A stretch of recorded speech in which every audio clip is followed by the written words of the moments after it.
আমাদের বরিশাল বিশ্ববিদ্যালয়ে আমরা এর আগে বিসি বদরুজ্জামান ভূঁইয়া ছিলেন, তিনি ডাইরেক্টলি আমাদের ছাত্র আন্দোলনে অসহযোগিতা করা এবং ফ্যাসিবাদী এর দোষর হিসেবে প্রমাণিত হওয়ায় আমরা তাকে একটি আন্দোলনের মাধ্যমে, নৈতিক আন্দোলনের মাধ্যমে তাকে আমরা পতন ঘটাই।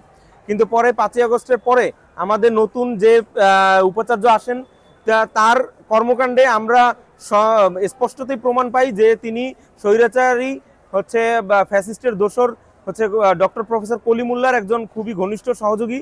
এবং তার প্রেক্ষিতে আমাদের বরিশাল বিশ্ববিদ্যালয়ে যে নতুন রেজিস্ট্রার নিয়োগ হন এবং রেজিস্ট্রার মনিরুল ইসলাম, তার সাথে আমরা এই ভিসির একই সাথে দুইজনের দ্বৈত কর্মকাণ্ডে বরিশাল বিশ্ববিদ্যালয়ে পুরানো যে ফ্যাসিবাদী কাঠামো ছিল, সেই ফ্যাসিবাদী কাঠামোর ছাপ আমরা বরিশাল বিশ্ববিদ্যালয়ের প্রত্যেকটা কাঠামোতে দেখতে পাই।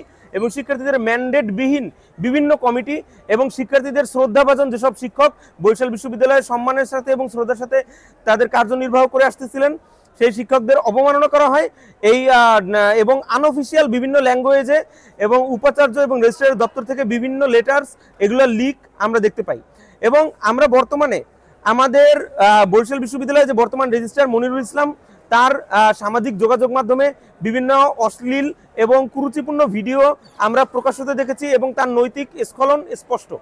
আমরা চাই আমরা একজন এরকমভাবে চরিত্রে কালিমালিপ্ত এবং নৈতিকভাবে স্খলিত একজন রেজিস্ট্রার কখনোই একজন বিশ্ববিদ্যালয়ের ইমেজের জন্য পজিটিভ হতে পারেন না। আমরা চাই অতি দ্রুত সম্ভব প্রশাসনের পক্ষ থেকে পদক্ষেপ নিয়ে বরিশাল বিশ্ববিদ্যালয়ের শিক্ষার্থীদের জন্য সুবিধার জন্য বা রেজিস্ট্রার মনিরুল ইসলামকে তার পদ থেকে অব্যাহতি দেওয়া হোক। তো আপনারা দেখেছেন যে আমাদের বিশ্ববিদ্যালয়ের সম্মানিত শিক্ষক, প্রবীণ শিক্ষক জনাব ডক্টর মোহাম্মদ মহসিনুদ্দিন স্যারকে কীভাবে অপেশাদার এবং অমার্জিত ভাষায় চিঠি প্রদান করে অবৈধভাবে অব্যাহতি দেওয়া হয়েছে ফ্যাসিবাদের দোষর আখ্যা দিয়ে। কিন্তু আপনারা যে 1 ঘন্টা 30 মিনিটের একটা ভিডিও প্রকাশ পেয়েছে, সেখানে দেখেছেন যে কারা প্রকৃত দোষর এবং কারা আমাদের জুলাই বিপ্লব আমাদের পক্ষে ছিল। তো জুলাই বিপ্লবের পক্ষে থেকে আমাদের ডক্টর মোহাম্মদ মহসিন স্যারকে যখন আমাদের এই ফ্যাসিবাদী প্রশাসক, ফ্যাসিবাদের পুনর্বাসন করা প্রশাসন যখন তারা এরকম একটা চিঠি দেয়, তখন আমাদের শিক্ষার্থীরা ফুঁসে ওঠে।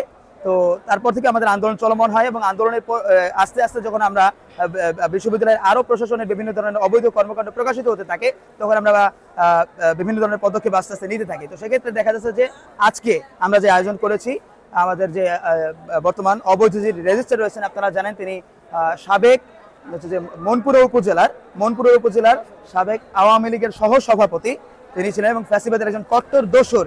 এবং এই অবৈধ রেজিস্ট্রার মনিরুল সহ আমাদের বিশ্ববিদ্যালয় প্রশাসন যারা জুলাই বিপ্লবে এক দফার বিপক্ষে ছিল, যারা জুলাই বিপ্লবে গণহত্যার পক্ষে ছিল, তাদেরকে পুনর্বাসনের যে অপচেষ্টা চালাচ্ছে এবং পুনর্বাসন করছে, আমরা তার বিরুদ্ধে তীব্র নিন্দা এবং প্রতিবাদ জানিয়ে আমাদের প্রথম স্বাধীন বিশ্ববিদ্যালয়ে যে মান ক্ষুণ্ণ করা হচ্ছে, আমাদের প্রথম স্বাধীন বিশ্ববিদ্যালয়ে যে অমর্যাদা করা হচ্ছে, তার বিরুদ্ধে আমাদের তীব্র নিন্দা এবং প্রতিবাদ। এবং আজকে আমাদের কর্মসূচি ছিল একদম প্রাথমিক কর্মসূচি, কারণ এর আগে একাধিকবার তাদেরকে আলটিমেটাম দেওয়া হয়েছে, কিন্তু তাদের কানে কোনো আমাদের বার্তা পৌঁছায়নি, তারা আমাদেরকে কোনো রেসপন্স করেনি। সেজন্য আমাদের এখন পদক্ষেপ কঠোর থেকে কঠোরতর হবে।